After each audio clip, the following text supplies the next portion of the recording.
Welcome to today's Explainer. We've got a really wild intersection to explore today.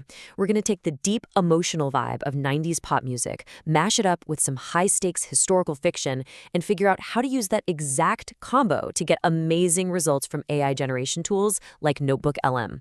I know, it sounds like a crazy mix, right? But trust me, you're going to want to see how this all comes together. Let's dive right in.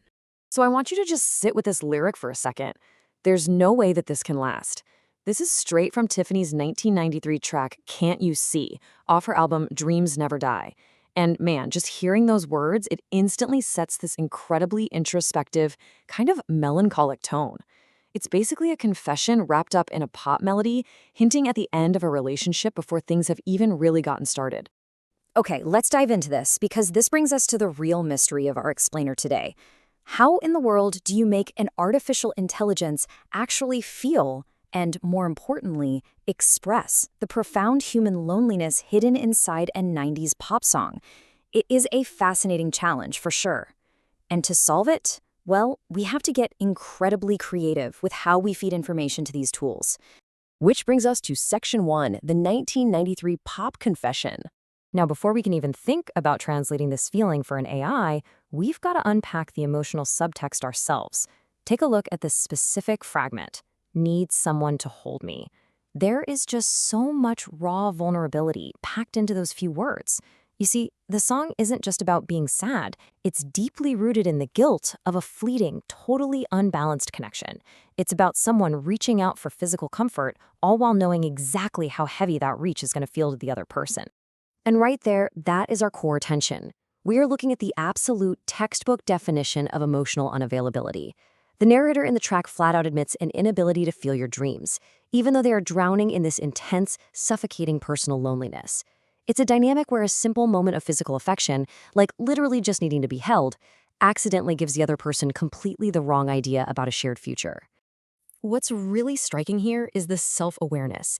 The narrator explicitly confesses that this whole encounter is a big mistake. They know exactly what they're doing. They know they're crossing a line and leading someone on. But the isolation they're feeling is just so overpowering that they make the conscious choice to stay anyway. They choose immediate comfort over doing the right thing. Which actually perfectly encapsulates our main theme for today, the temporary harbor. This is the act of seeking immediate emotional comfort, but absolutely without the promise of tomorrow. It's such a beautifully tragic nautical metaphor, and honestly, it explains so much about human connection. Because sometimes, people aren't looking for a final destination. They literally just need a safe place to drop anchor for the night so they can survive the storm. It's a feeling I think a lot of us can probably relate to. Moving on to Section 2, the AI Translation Challenge. So we totally get the song as humans, but how do we get a machine to get it? Well, here's the major roadblock. If you're using a tool like Notebook LM to create an audio overview for, say, a YouTube audience, you can't just drop a bunch of abstract pop lyrics into the prompt and expect magic. The AI is just going to spit out something generic or super superficial. Why? Because it doesn't have the lived human experience to read between the lines. It needs context. It desperately needs a fleshed out world to ground those emotions in. So the crucial point is that we literally have to build a descriptive narrative vehicle to feed the AI. It's like a three-step puzzle. Step 1, we identify those core themes we just talked about: the isolation, the fleeting comfort, the inevitable departure. Step 2 is where the real magic happens. We translate those exact emotional beats into a high-stakes historical setting. Then, step 3, we input this incredibly rich, detailed narrative into Notebook LM. By doing it this way, we're handing the AI the deep contextual material it actually needs to generate something genuinely moving. Now for Section 3, the 1987 Tanker War. To build this narrative vehicle, we are going to dramatically shift gears.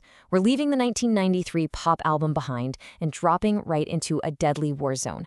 Let's really ground ourselves in the history here. It's the summer of 1977. The Persian Gulf is an absolute firing line.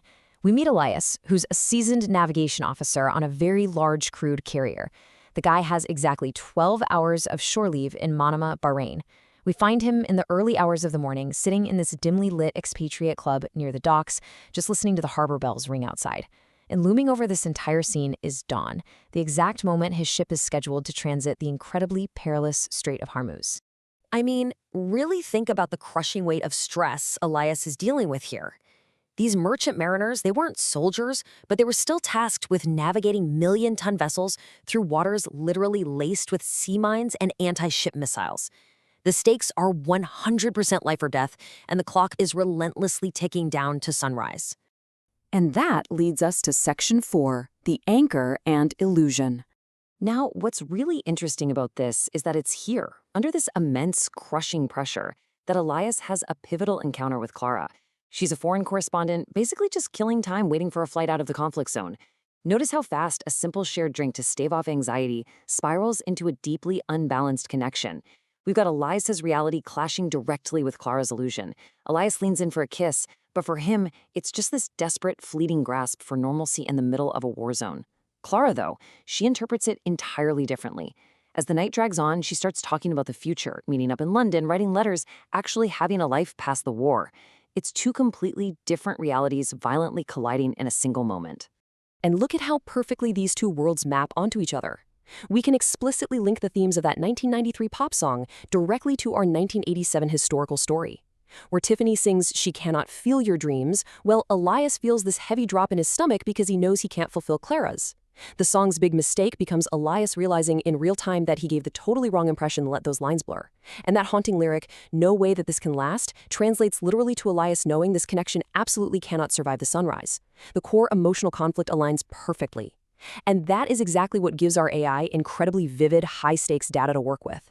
Finally, Section 5, seeking a temporary harbor. So the critical question here is, why doesn't Elias just get up and walk away when he realizes his mistake? To answer that, we really have to step into his shoes. He knows he should be honest. He knows he should pull away, walk out that door, and head back to his ship alone. But he is terrified. He's absolutely terrified of the mind water waiting for him at dawn. The thought of leaving the warmth of that club and facing the dark, cold, metallic hull of his ship all by himself, it's just too much to bear. So, despite knowing it is a massive mistake, he stays.